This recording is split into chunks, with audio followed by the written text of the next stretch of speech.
Hello, BookTube, from both of us. And welcome to June on the Range, a great BookTube event started by Michael K. Vaughan, designed to throw a spotlight on Westerns for the month of June. Westerns, which once upon a time, of course, needed no help with the spotlight. They were the spotlight, and everything else had to struggle around the margins. Once upon a time, they were a huge selling subgenre of fiction. They aren't anymore, and I don't think they ever will be again. But in the time that they were a surefire paycheck for any jobbing freelance writer out there, he might not have wanted to do it, might have wanted to write science fiction. But as long as there were always publishers out there, always eager for more and more Westerns to churn out as 25-cent paperbacks, they got written. And they got written by the tens of thousands. They got written by the tens of thousands. So there's plenty of backlist to look through. That's what I do every June on the Range. I almost never read newer stuff in June on the Range. There are a few Westerns that are still published every month. Trailsmen and serialized things like that. I don't even look at them. I don't really even consider them. I'm just looking at this older backstock and throwing one book on the pile every night for the night's reading. Last night I threw on the pile a little 25-cent paperback that I don't have the paperback here. I have just the picture of it for you on my iPad. But I read the paperback. The paperback is 70 years old. It's from the mid-1950s. And it held up just fine. God only knows how many times it's been read. But it held up just fine. Amazing. Amazing to be reading it when I am sure that the boy who bought it at the drugstore or the man who read it, on the back porch or whatnot in those days, never imagined that the world would be around in the year 2024, much less that his little book would have found its way to Boston and be read by me overnight. But I went back 70 years to this, Border Fever, by C. William Harrison. Now, I have not looked up C. William Harrison. Sometimes I do with these Western authors, because a lot of them I don't know at all, which is a novel feeling for me. I'm fairly well-versed in the world of literature, but a lot of these Western authors I don't know at all. I have discovered some commonalities among them, and I am assuming those commonalities apply to C. William Harrison. I'm assuming that is a pseudonym, and I'm assuming that this guy wrote hundreds of books. That's the thing that you notice, that I notice a lot of times when I look into these authors, is that they definitely took advantage of a reliable paycheck. They definitely did. Once they saw that Westerns were selling and that if they went to a publisher or some friend who knew a publisher, they'd get a contract for a quick $1,000, they would do it. Keeping in mind here that when this book was written, you could live a year on $1,000, but they would do it. And so they did. In staggering numbers, just staggering. Churning things out. So that, in addition to that being a fascinating aspect of the publishing world, because I don't believe that ever happened in any other kind of publishing. In addition to that being a fascinating aspect of the publishing world at the time when these things were booming, it's also a virtual guarantee that the books themselves will not be good. Right? Can we largely agree on that? That if you've written hundreds and hundreds of books, probably you're stealing from Peter to pay Paul. Probably your books are not as good as if you've written 100 books, or 50 books, or 10 books, or even E.M. Forster style 8 books. Can we agree that that's probably the case? That is certainly one of our operating assumptions in Garb-August, which is just a few sultry months from now. The more you've written, probably the worse everything you've written is. I find that fascinating. I especially find fascinating the exceptions to the rule. I don't know how there can be really a full exception if it's a lot of books. I don't know how many books C. William Harrison has written. I have no idea. Probably 200 or 300. And that means tight deadlines. There's only so fast that a human being can type on a manual typewriter. There's only so fast that you can turn these things around. Even if you hand a lump of typo bleeding wet wash to your publisher, they still need time to turn it around. And you're on to the next one. You're on to writing the next one. So I find the whole phenomenon fascinating. Like I said, I have, every once in a while, I sink a depth gauge into these authors that I've never heard of. And almost invariably, I come up with a CV that is hundreds and hundreds of books long. And I don't know that there's ever been an example of that that's so widespread. If you look at some romance authors, Barbara Cartland, a famous historical example, Nora Roberts, a famous current example, you will come up with some authors who just never stop writing. They've written hundreds of books. But they will be the exception. They will be rare. A romance author might have 30 books under her belt, maybe 40 books under her belt, but she won't have 300 or 400 books. There's only the rare exceptions that do that, and nowhere else. Literally nowhere else. So that I know of, nowhere else. That's worth studying on its own.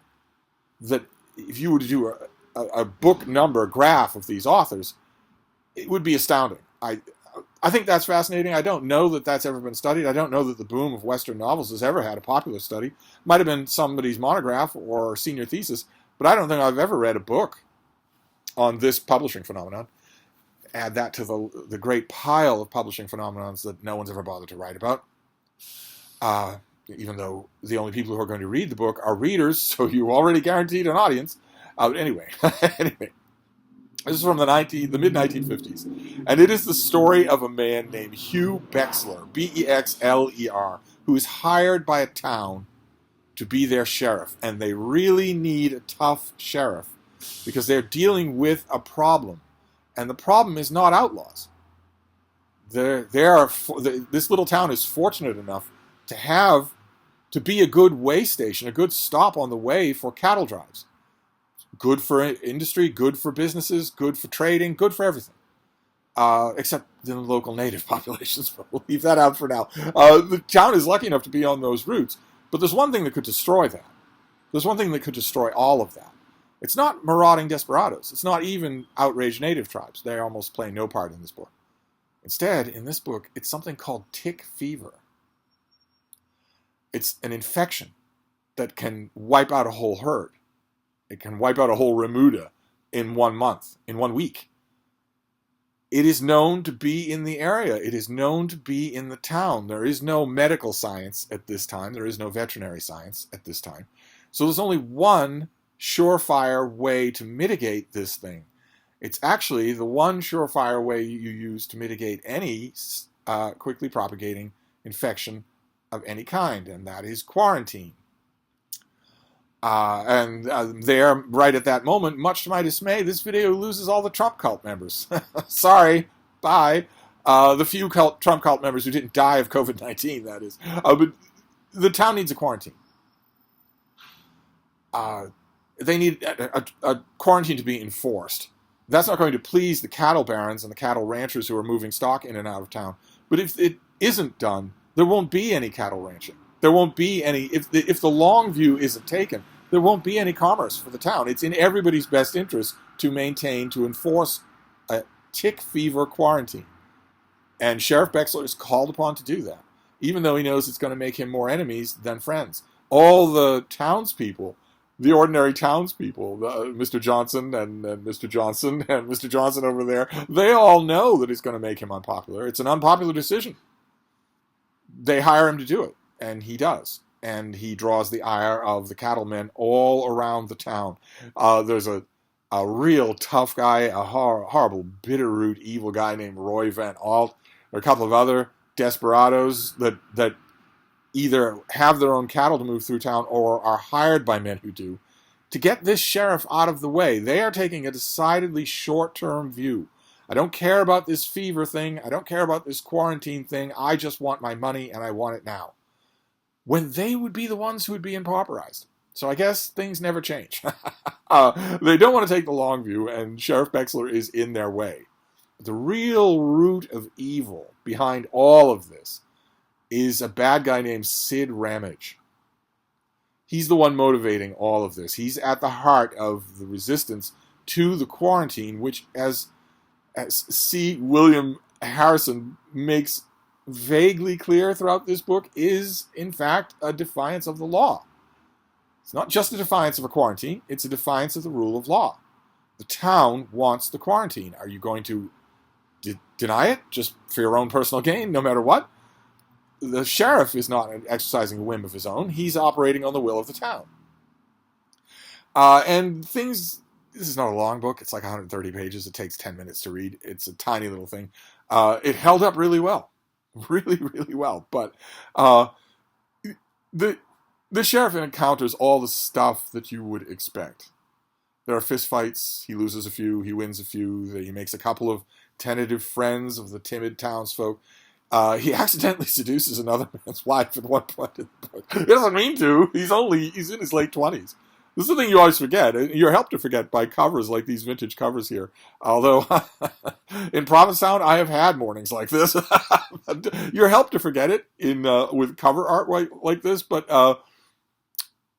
most of these old time westerns, the protagonist is not out of his 20s yet. I think that Hugh Bexler is 29 in this book. He accidentally seduces another man's wife. It turns out that it's no big deal. He actually gets that other man's forgiveness at the end of the book, right before that other man breathes his last. But hanging around in the background of the story is the woman that he is all aflutter about. They all turn into little 8-year-olds. All the heroes of these books turn into little 8-year-olds when they're around the one special filly. Her name is Stella in this book.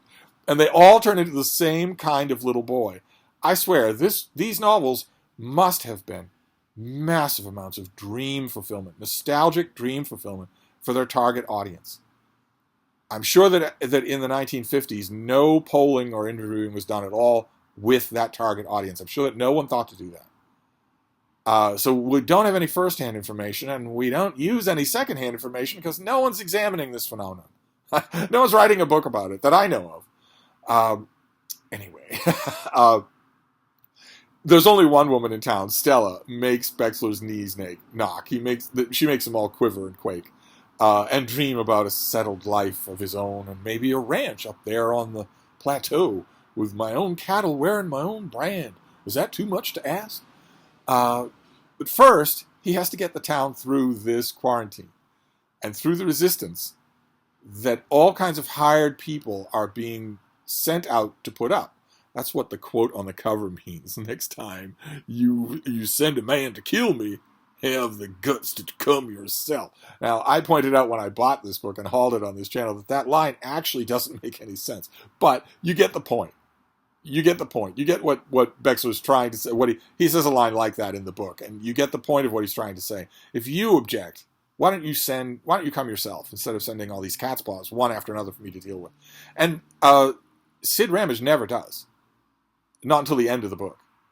He never actually confronts Bexler himself directly. Not if he can help it. Verbally, yes. But all of his cat's paws otherwise are just meant to either beat this guy up and run him out of town or kill him as the stakes rise.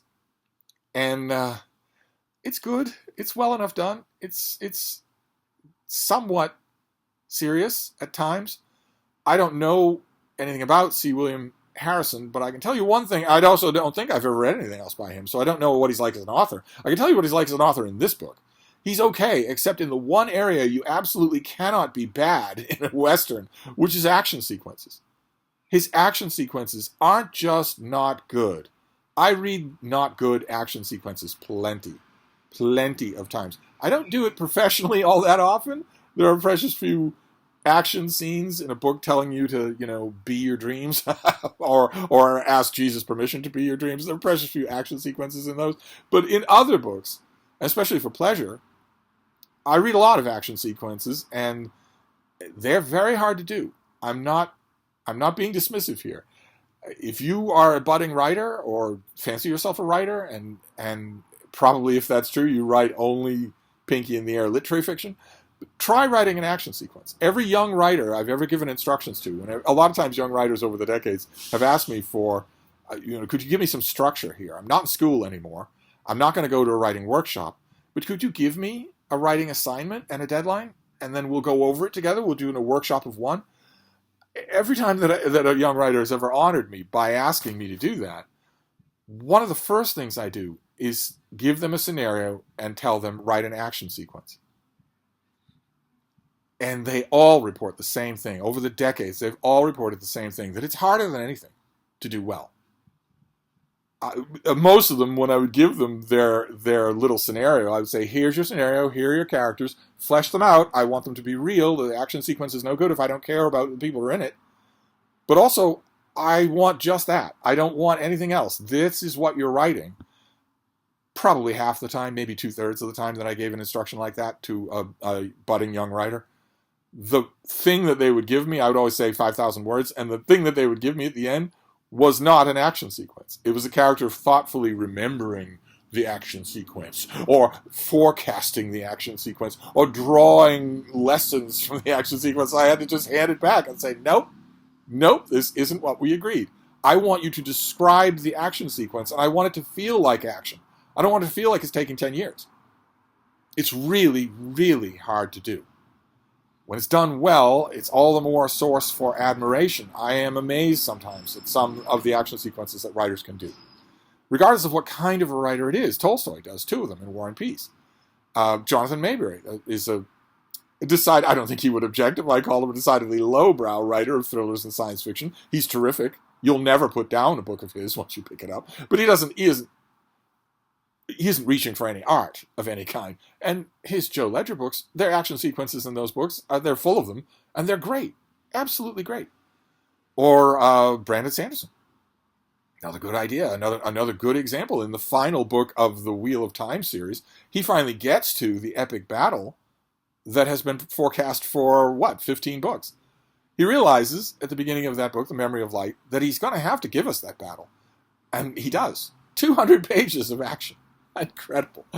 So I understand that it's a high bar, but oh my God, C. William Harrison in this book, he doesn't just not clear that bar. He doesn't even show up for the meat. His action sequences are not just okay, and they're not even just not good. They're terrible.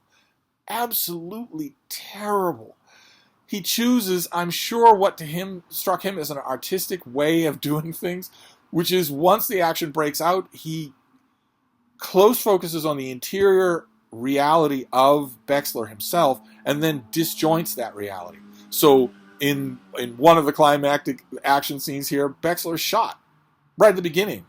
He gets back to his feet, but he's all woozy and disoriented, and we know we're inside his perceptions. We don't go out of them, so we kind of get an idea here and there of what's happening, but we don't know any more for sure than he does, and he's partly delirious.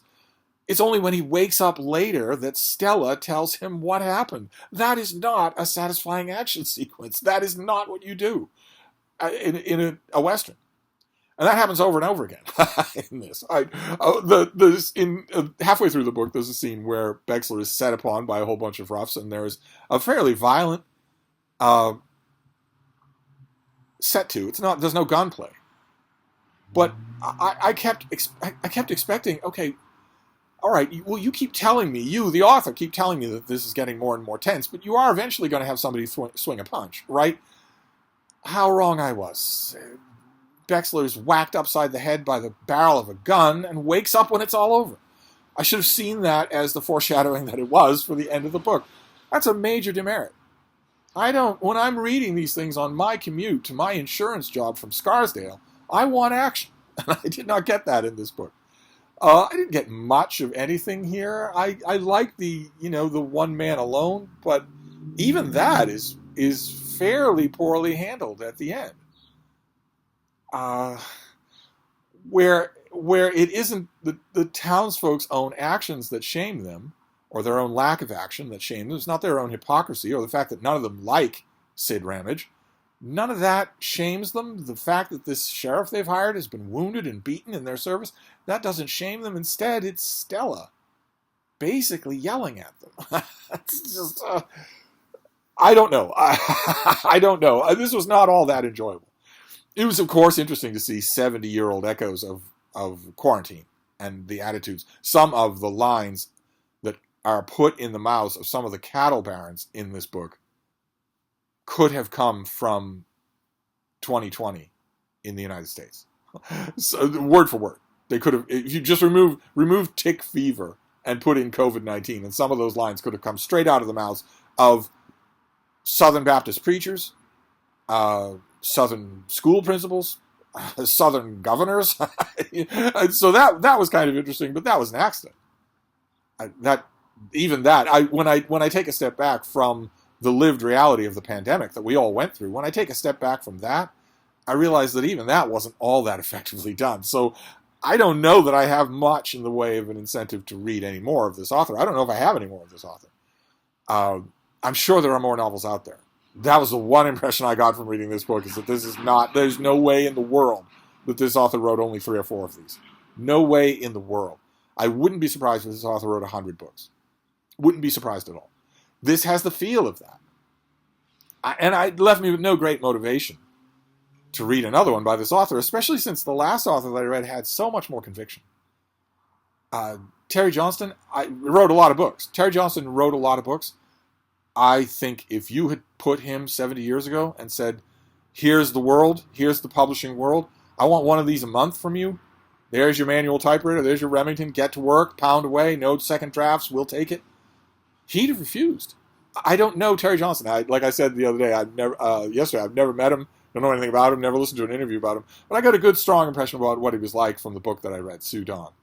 And I liked the man that I knew there, and I think I sensed a lot of old-fashioned integrity. I think he would have refused to work under what I am certain were C. William Harrison's conditions. I think he would have simply refused. And I think it shows. There was a lot more craft and care in his book than in this one. But you never know. I haven't even checked the pile. I was buying Westerns willy-nilly all throughout 2023 and all of 2024 until June. So I might have another C. William Harrison on the pile somewhere. I'll check and see. Maybe give him another chance. I do feel a little guilty sometimes when I just didn't like this. There's nothing wrong with it. There's nothing right with it either. And sometimes when I feel like that's my only exposure to an author, I feel a little guilty. I want to give them another shot, see if maybe I caught them on a bad day. So I will look around. Maybe I will find another book like this, another book by this author. But this one, I feel a little silly saying that Border Fever from the mid-1950s is not a recommend, since you're never going to encounter it. No one's ever thinking about reading it. But nevertheless, this is my June on the Range journey. I feel that I should give my June on the Range journey. And the journey last night, I think I was mostly tempted by just how short this was, because I had a chunk of reading to do last night. No idea what I'll do tonight. we will reconnoiter a little bit further down the trail, and I will let you know then. Thank you, BookTube.